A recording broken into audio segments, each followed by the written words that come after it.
Hi, my name's Maris.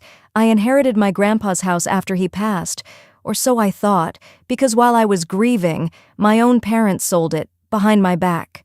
They forged my name, moved in my cousin, and called me too emotional to handle real responsibility. But Grandpa knew them better than I did.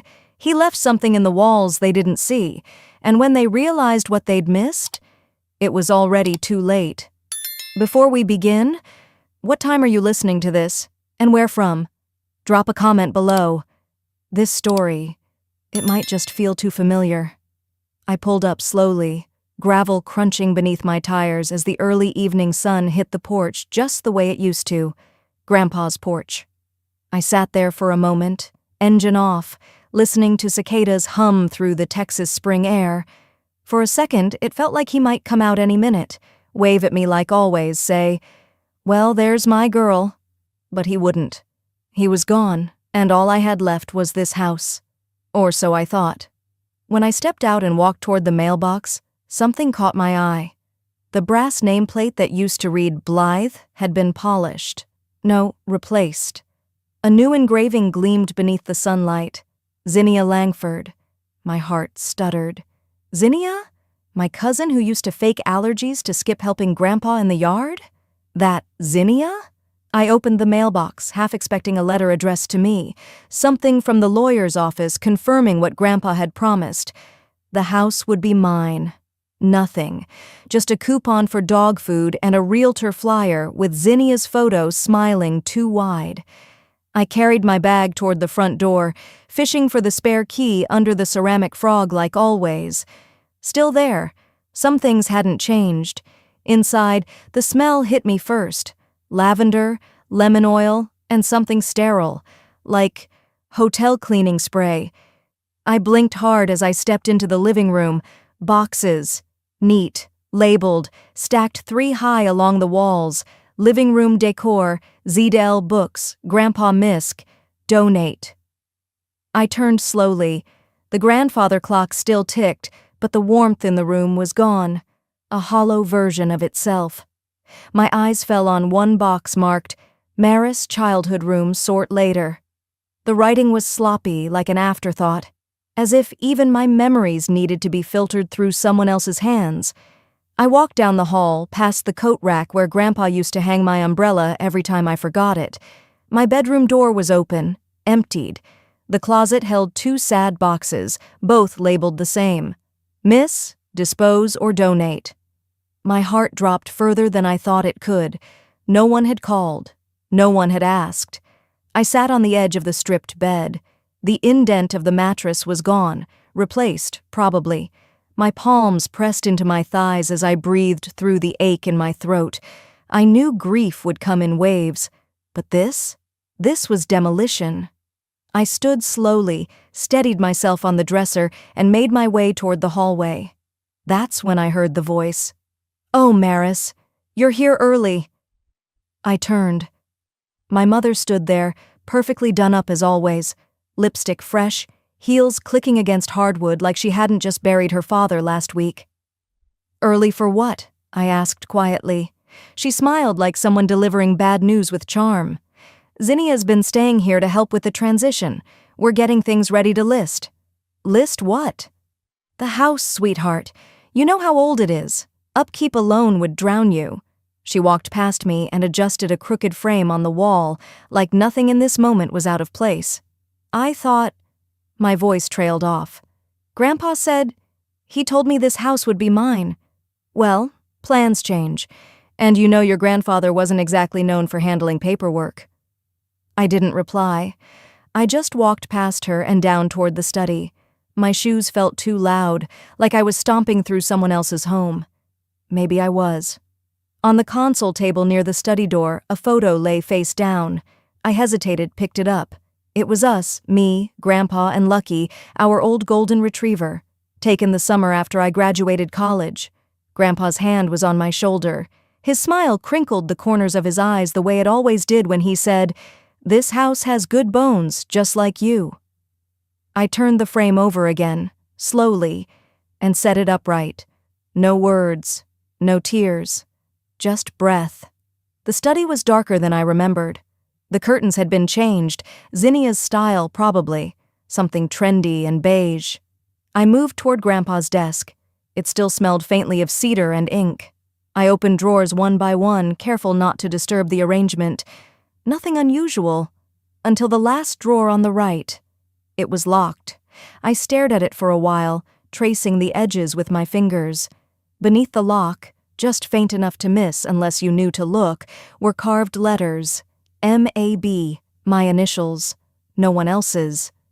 "You promised," I whispered, palm resting flat on the wood.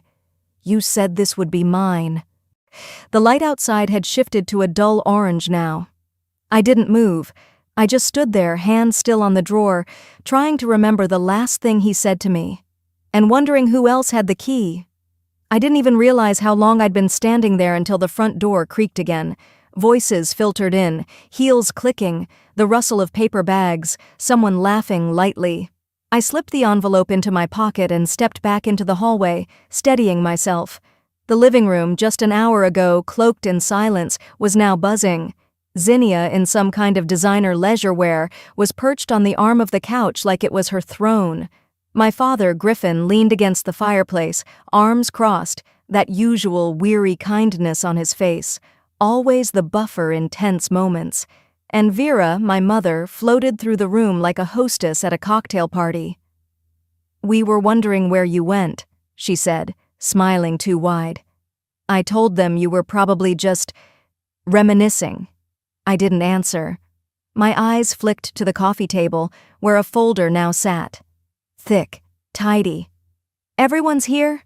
Zinnia chirped, like this was a book club meeting and not my grandfather's house being gutted of memory.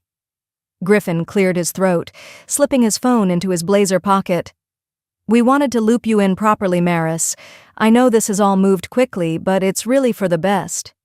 "For the best," I repeated slowly. "Exactly." Vera nodded, hands clasped like she was leading prayer. "The house went into escrow last Friday.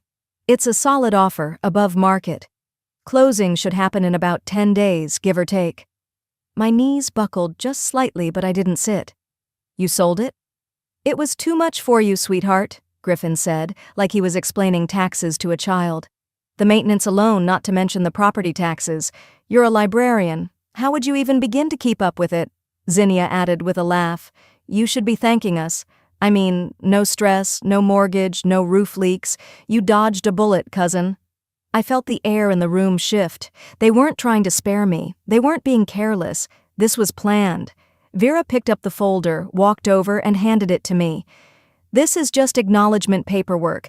The buyer will come by tomorrow for a final walkthrough." I opened it with slow fingers. It was all there. Escrow details, closing date, signatures. My name wasn't one of them. "I didn't sign anything," I said. "I didn't even know there was a sale." "You didn't need to," Griffin said gently. "The property was in the family trust.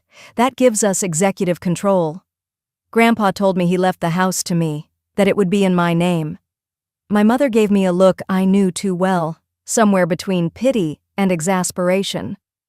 "Well, dear, verbal promises don't hold up in probate. You know that." I swallowed hard, still standing, the folder heavy in my hands. "And none of you thought to mention any of this? Before you packed up my childhood and slapped someone else's name on the mailbox?" Silence. Zinnia twirled her bracelet. "We didn't think you'd take it so personally. It's just a house." "No," I said quietly. "It wasn't. It was a promise." No one answered. Griffin shifted, Vera sat, and Zinnia smirked at something on her phone. I left the room.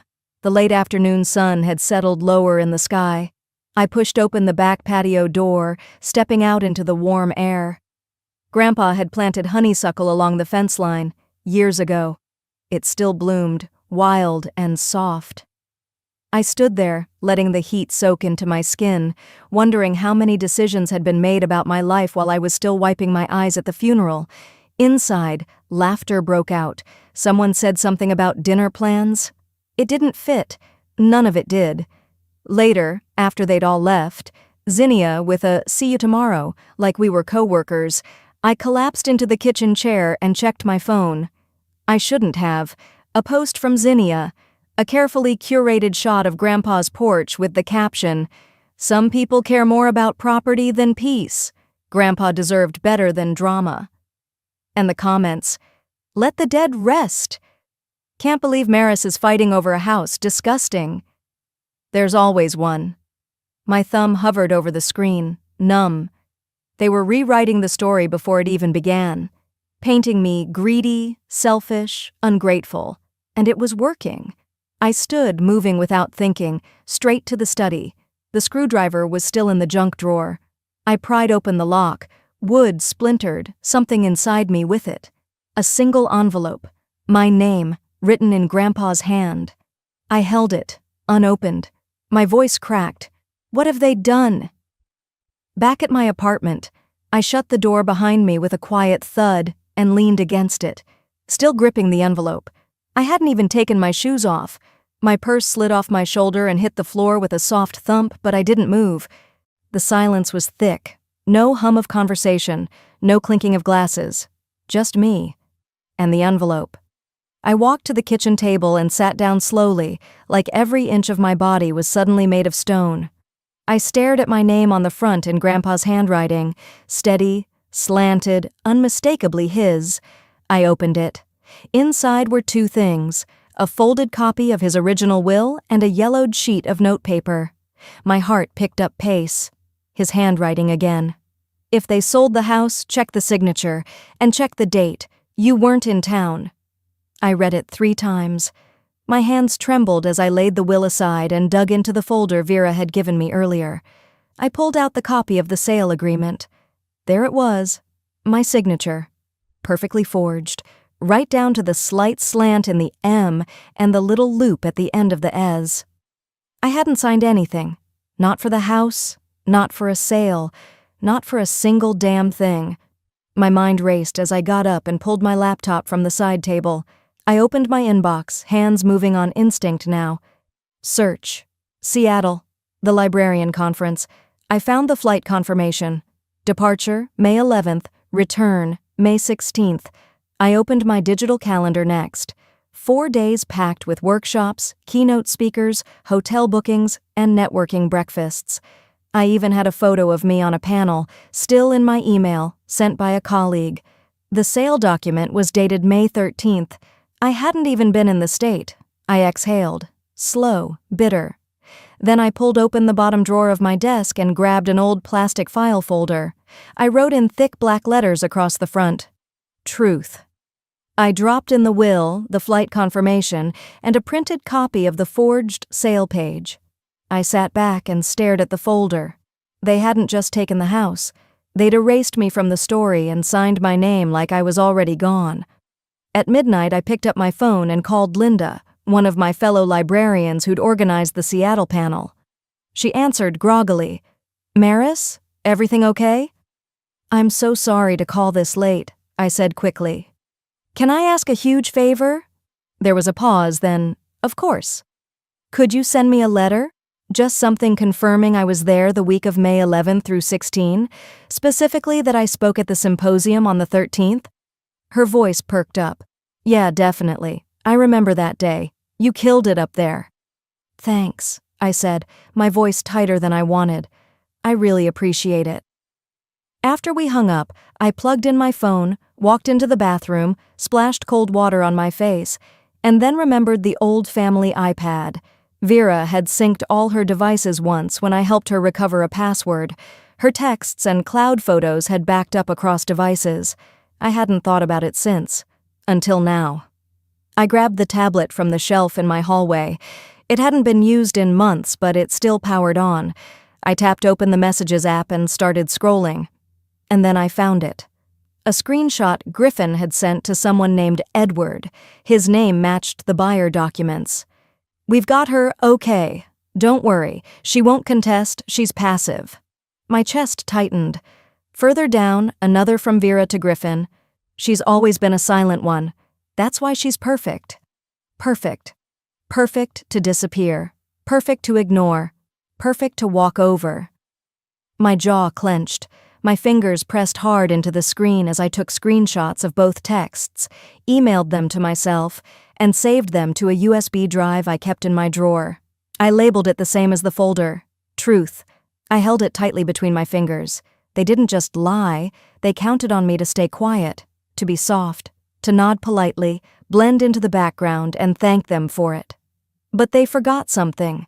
I stood and looked around my apartment. Quiet, yes, but not weak. I picked up Grandpa's will. I slipped it into my bag. Then I grabbed my keys. You picked the wrong silent one. I didn't sleep. I sat in my car for a while after leaving the apartment, the USB still in my pocket, Grandpa's will lying on the passenger seat like a silent witness. The sun was just beginning to lighten the horizon when I pulled away from the curb and headed into downtown. By the time I parked in front of Skylar Martinez's office, the city had woken up. People walked by with coffee cups and laptops, oblivious to the world shifting beneath my feet.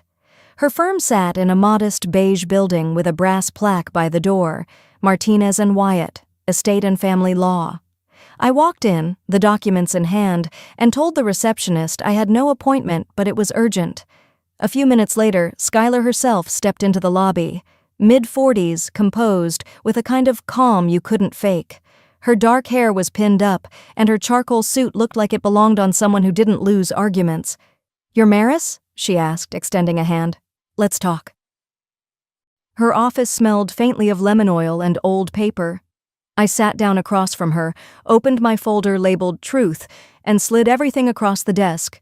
The will, the fake sale contract, the flight confirmation, the screenshots of texts.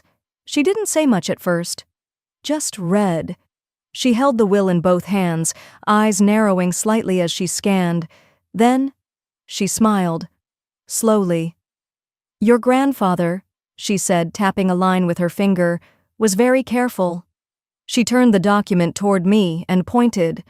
"There's a clause right here that overrides the trust, says explicitly, 'The house may not be sold under any trust, delegation, or power of attorney unless Maris Blythe signs in person and in presence of 2 witnesses.'" I blinked. "Wait, so they can't sell it, not legally, and forging your signature? That's fraud. Criminal." I felt something shift inside me, like a floor clicking back into place under my feet.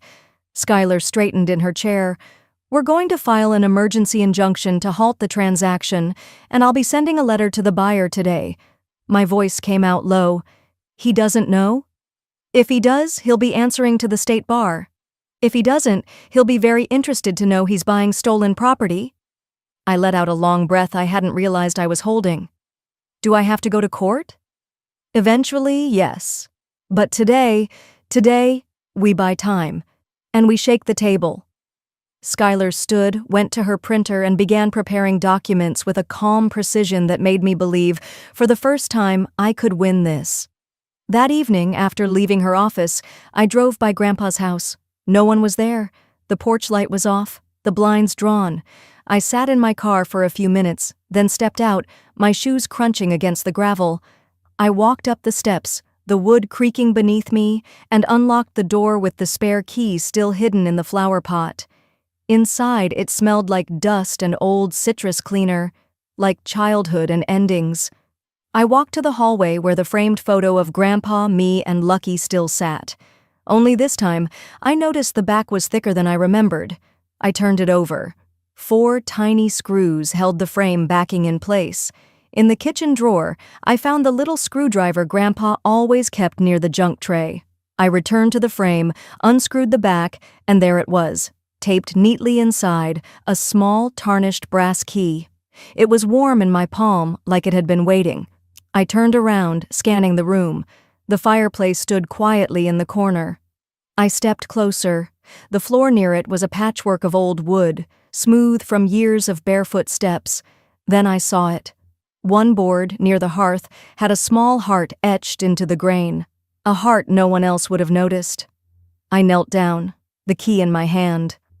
The floorboard gave way with a soft creak as I pried it open, breath caught in my chest, like I was disturbing a secret that had waited patiently in the dark. The heart-shaped notch hadn't been just decoration, it was direction, a sign meant for me. Inside was a fireproof lockbox no bigger than a shoebox, its corners worn smooth.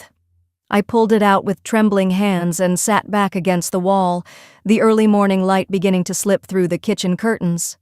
My fingers traced the edge of the brass clasp before sliding the key in. The lock turned with a click that echoed louder than it should have.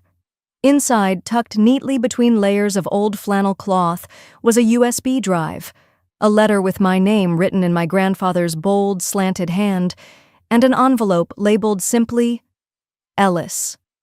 My eyes flicked back to the letter. If they try to erase you, go to Ellis. I didn't know whether to laugh or cry, maybe both.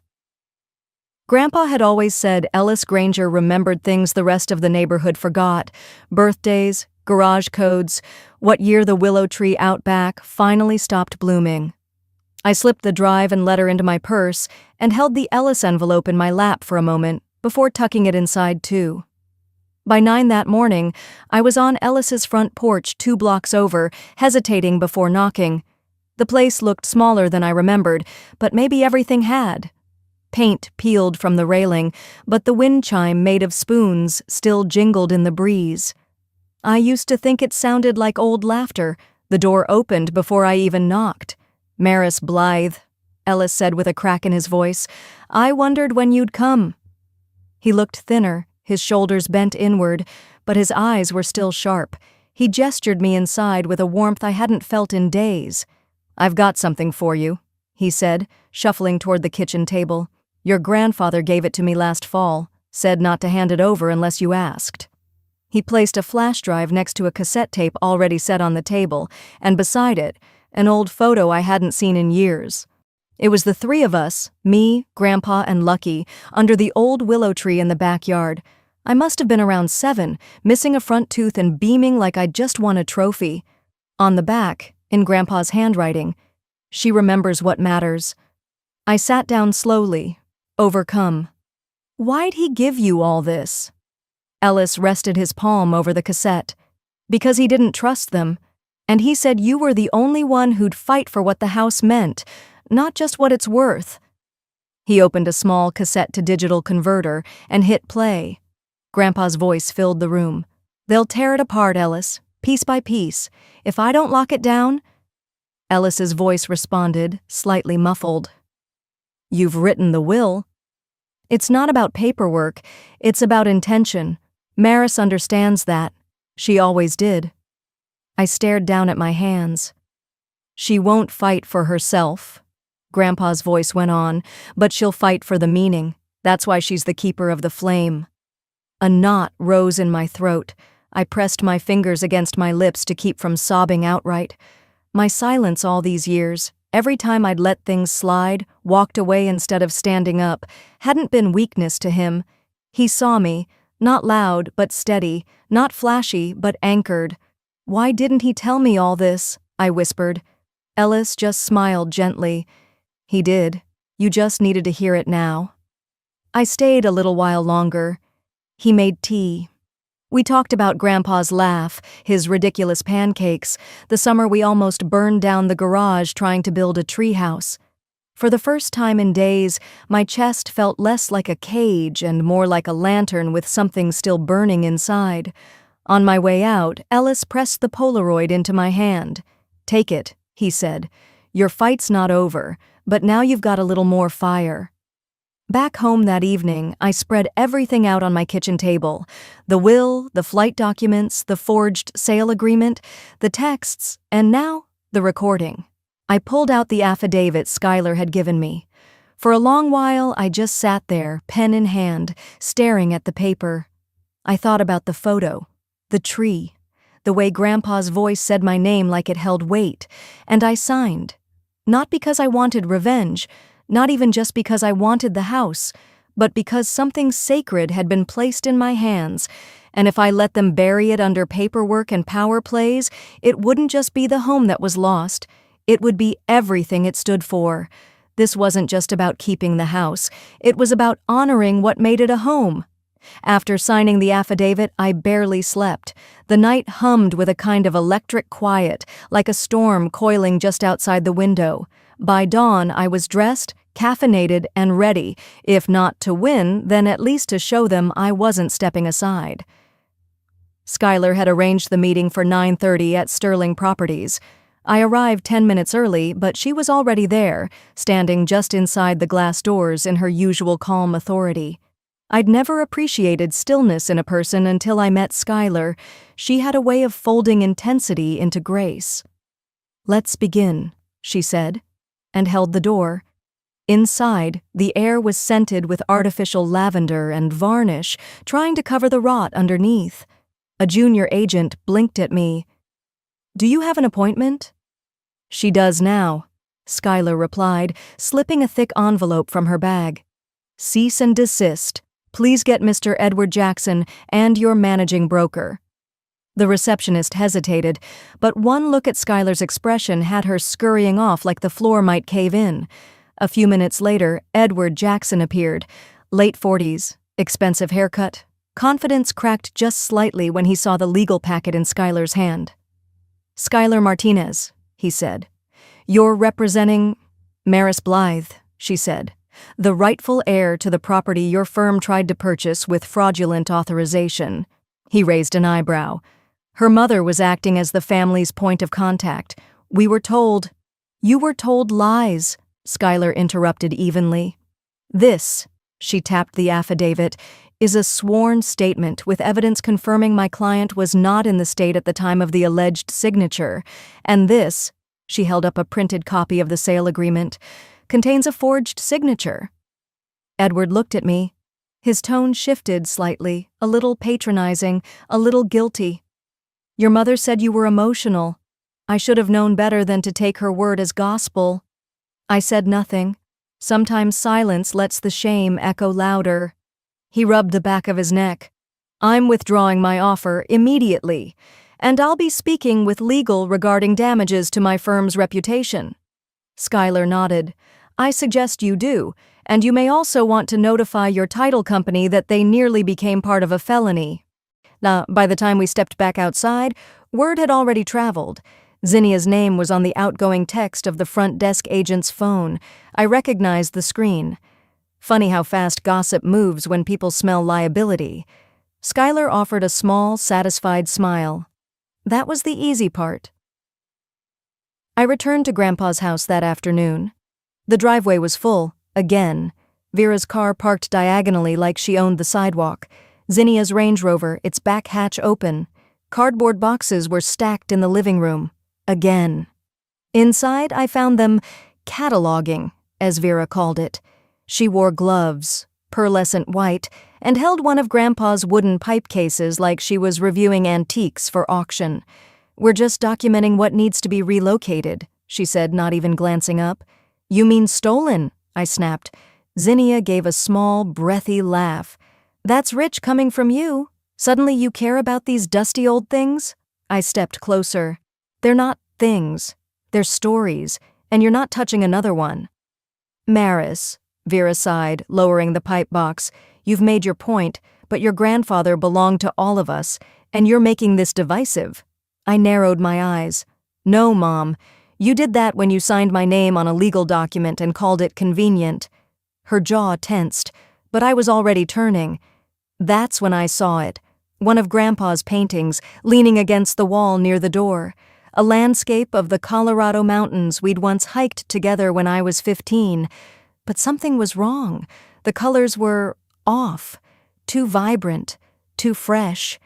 I knelt beside it. Zinnia scoffed. "Please don't start playing curator." I ran my finger along the edge of the canvas. It didn't feel right. Not stretched linen. A synthetic blend. I called Skylar. "I need a favor. Bring someone who knows art." Within the hour, she arrived with a local appraiser, Ms. Levin, a retired museum registrar. She examined the piece without comment for several minutes before speaking. "This is a reproduction," she said. "A good one, but not the original." Vera's tone was sharp. "That's impossible. That painting's been in the family for years." Skylar raised an eyebrow. And yet here we are. I felt something knot inside me. This wasn't about the house anymore. It never had been. They weren't just selling the property. They were laundering what was inside it, replacing originals, gutting memories, converting Grandpa's life into liquidable assets, and calling it closure. I moved through the hall and stopped beneath the attic hatch. I hadn't been up there since high school, but something told me, if they'd hidden one thing, they'd hidden more. I reached up, pulled the rope ladder down, heart pounding, dust swirling. The ladder creaked as I climbed, the air growing mustier with each rung. Light from the hallway barely reached into the attic, but I didn't need much to see the shape pressed behind the chimney wall, something metallic, square, and waiting. I crawled over the beams until I reached it, a small, brushed steel safe tucked behind a loose wooden panel. No keyhole, just a keypad. I stared at it for a long moment, dust clinging to my palms. Birthdays? I tried Grandpa's. Invalid. Mine? Also wrong. Then it came to me, one afternoon years ago, helping him set up an email account. "Let's keep it simple," he'd said, chuckling. "How about Lucky's adoption date?" I typed it in. 0417. Click. The latch gave. The lid opened slowly with a soft groan.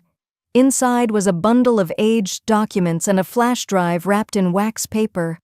I lifted out a stack of ownership certificates, each stamped with verified appraisals. These weren't just dusty heirlooms, they were historically significant, pieces I'd seen on Grandpa's study walls my whole life, now backed by authentication. Letters from his insurance provider confirmed the valuations. My stomach turned. They'd been planning to swap them for worthless copies and pocket the cash. Tucked at the bottom, a handwritten note in Grandpa's familiar looping scrawl. "If they get desperate, they'll trade history for cash. Don't let them." These pieces were collected with meaning, not money. You're the only one who saw that.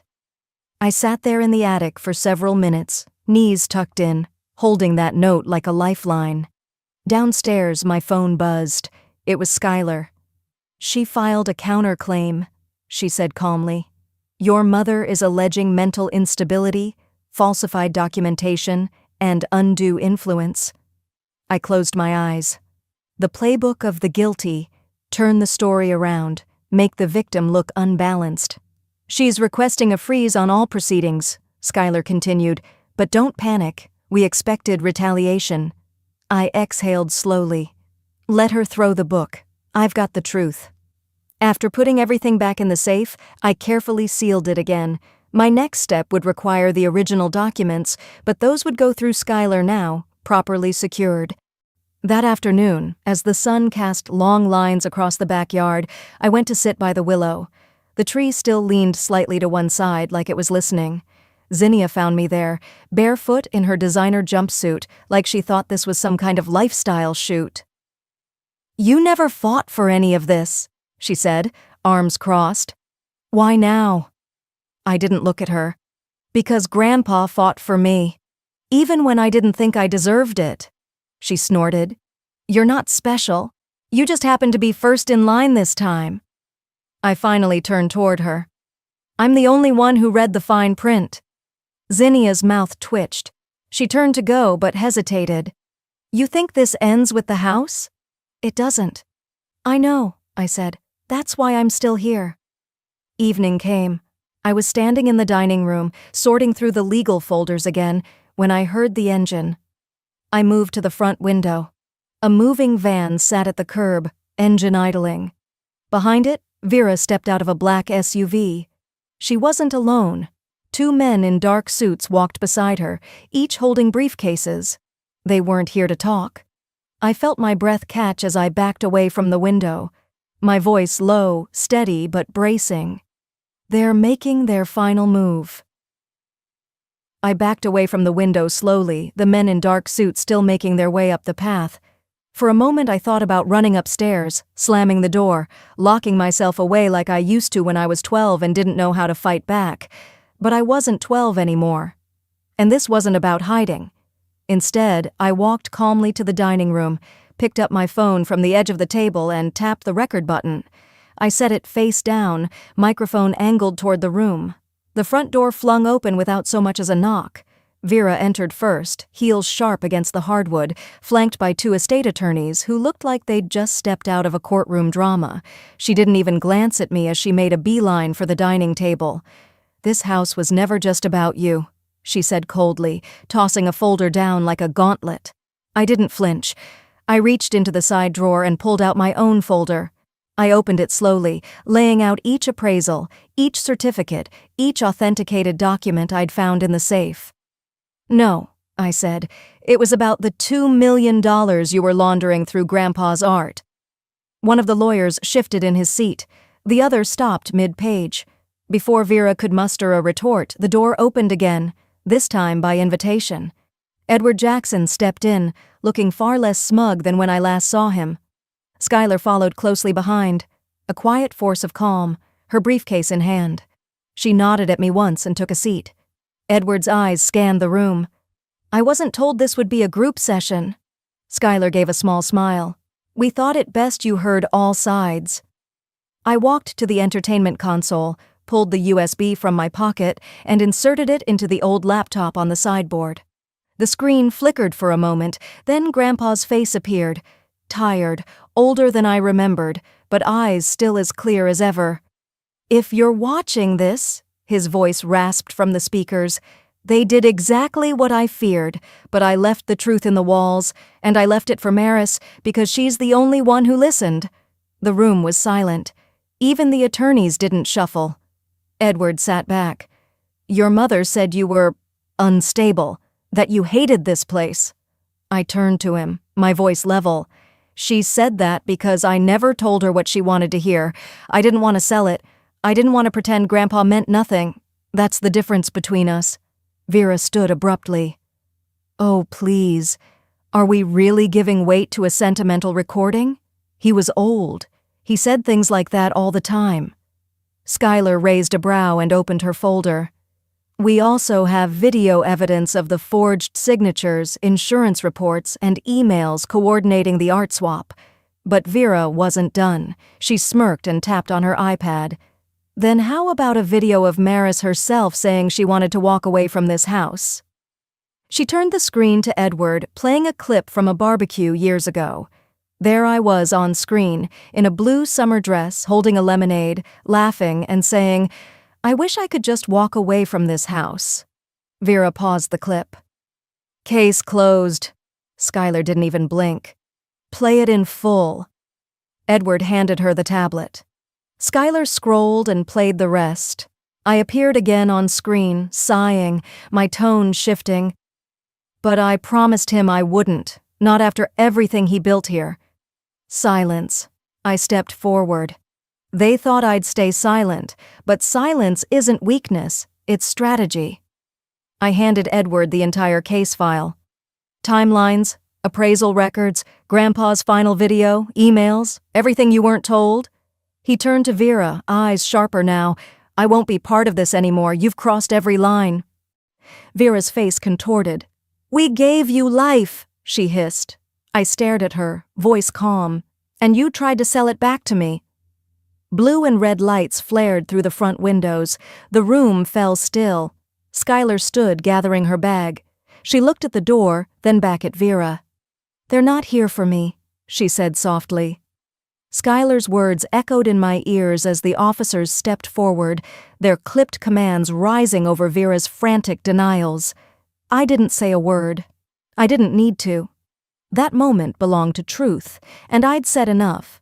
3 weeks have passed since then, long enough for the shock to settle, not long enough for the ache to fade. The house is quiet now, quiet in the way you only understand after chaos has been cleared out. The front door creaked the same way it always had. The air smelled faintly of cedar and old paper, and for once, I could walk from room to room without bracing for a confrontation. Vera and Griffin were both charged. Fraud, forgery, conspiracy. The legal language sounded cold and sterile, but the impact was very real. Zinnia avoided trial by taking a deal. She left town without even packing the last of her things. I didn't stop her. Edward testified on my behalf. To his credit, He didn't try to justify his role in the manipulation. He simply said, "I believed the wrong people," and walked away from the sale. I could respect that. The house, legally, is mine now, but I never wanted to just keep it. I walked the length of the hallway that morning, pausing at each room, not to mourn, not to celebrate, but to plan. The boxes lining the walls weren't for leaving, they were for reimagining.